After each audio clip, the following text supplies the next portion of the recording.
राष्ट्रहिताचा बुलंद आवाज, राष्ट्रप्रथम न्यूज। पुण्यावर ठेवलं आहे। कडाक्याची थंडी आहे। जे ससून रुग्णालयामध्ये उपचार घेण्यासाठी येतात त्यांचे कुटुंबीय त्यांना अशा रुग्णांना घेऊन जात नाही, त्यांची व्यवस्था केली जाते, परंतु अक्षरशः हालाकीचं जीवन जगत आहेत। ओढ्यावरच त्यांना राहावं लागतं आहे। जो दादासाहेब गायकवाड म्हणून चालू होतो म्हणतो धर्मादायांनी ही जबाबदारी आहे। ससून रुग्णालयाने पण हात झटकलेले आहेत। एकूण काय करावं असं वाटतं? मला या सगळ्यात कुठली माहिती आपण आता सांगताय, पण मी लगेच माहिती घेतो, जिल्हाधिकारी सांगतो। आपण एवढ्या कडाक्याची थंडी आणि एवढ्या वयामध्ये त्यांना बाहेर ठेवणं मला वाटतं हे अतिशय म्हणजे चुकीचंच आहे। निश्चित मी त्याची खबरदारी घेतो आणि त्याची काय व्यवस्था करता येईल त्या संदर्भामध्ये अधिकाऱ्यांना येतो। मुंबईमध्ये मनसे आणि ठाकरेंची शिवसेना येतील ना त्यांच्या हो सेंटरला होती सेंटरला हे रोड दादा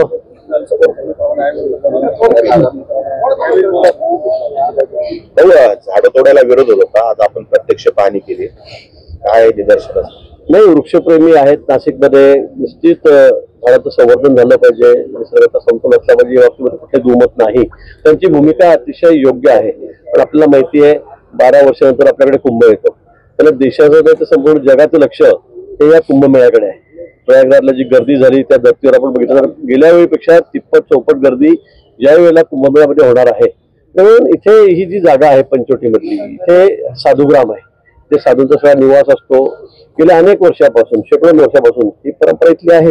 ही जागा साधुग्रामसाठीच राखीव ठेवण्यात आलेली आहे आणि म्हणजे 54 एकर जागेवर झाडं असतात, लावली जातात अधूनमधून या ठिकाणी कुंभ झाल्यानंतर। आणि दरवर्षी इथे कुंभच्या निमित्ताने जे साधू येतात त्याच्याशिवाय निवासस्थानं असतात, तिथे टेंट असतात, शेड केले जातात।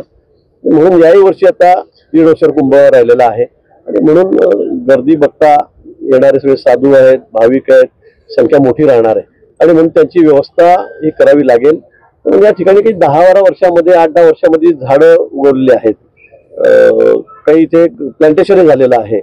मला वाटतं की आता छोटी झाडं आहेत जी 10 वर्षाच्या आतली आहेत, ती नंतर लावली गेलेली आहेत, ते काढावी लागतील। त्याच्यामध्ये बाबूळची झाडं आहेत, अजून दुसरे काशीची झाडं आहेत, काही रेंट्री आहेत, ते सुद्धा या ठिकाणी उगवलेले आहेत। मला वाटतं ते काढल्याशिवाय इथे साधूंची व्यवस्था महत्वाची व्यवस्था होऊ शकणार नाही आणि करणं अपरिहार्य आहे।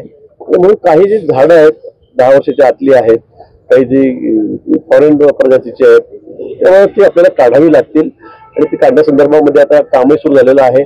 प्राधिकरण जे आहे त्याच्यामध्ये त्या ठिकाणी तशा पद्धतीने प्रस्ताव दिलेला आहे महापालिकेकडून आणि त्याची बैठक होईल, त्याच्यात सजेशन ऑब्जेक्शन आम्ही मागवलेलं आहे। ते सगळं ऐकून जे आवश्यक आहेत, जी काढावी लागतील ती झाडं मी काढू, पण ही झाडं काढत असताना ज्या झाडांना वाचवता येईल पुन्हा त्यांना दुसरीकडे त्यांना लावता येईल अशा पद्धतीने सुद्धा आमच्याकडे कमी योजना आखलेली आहे, ते सुद्धा आम्ही त्या ठिकाणी करू।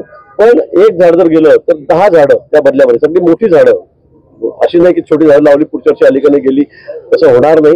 एका झाडाच्या बदल्यामध्ये 10 झाडं, इथे फाशीचा डोंगर आहे, इथे अजून पेट रोडला जागा आहे आमच्याकडे, मोठी जागा की त्यामध्ये हजारो झाडं आम्ही लावू शकतो, त्याची सुद्धा जबाबदारी आम्ही घेतलेली आहे, आमच्या मनपाने घेतलेली आहे। आणि म्हणून मला असं वाटतं की या संदर्भामध्ये सगळ्यांचं ऐकून आम्ही पुढची कारवाई या ठिकाणी करू, पण कुठेही निसर्गाचा ऱ्हास होईल, कुणालाही निसर्गप्रेमींना फार वाईट वाटेल असं या ठिकाणी आम्ही करणार नाही। पण कुंभमेळ्याच्या निमित्ताने हे साधुग्रामची जागा आहे, तिथे साधूंची व्यवस्था आपल्याला करावीच लागेल आणि त्याचा दुसरा पर्याय आपल्याकडे नाहीच आहे आणि ही जागा साधुग्रामसाठी रिझर्व्ह आहे। हो, खरं तर अशा पद्धतीने आहे 1999 पासून आजतागायत महापालिकेने त्या ठिकाणी रंगकाम सुद्धा केलेलं नाहीये। एकूणच अतिशय महत्वाचा असलेला हा शिवकालीन ठेवा एका बाजूला धुळकात पडतो, त्याला वाढवी सुद्धा लागते। शासन म्हणून आपली काय या सगळ्या संदर्भाने भूमिका असेल? तर मला वाटतं जे शिवकालीन स्ट्रक्चर आहेत, जुने काय गड किल्ले आहेत, त्याचं संवर्धन करण्याची शासनाची भूमिका आहे।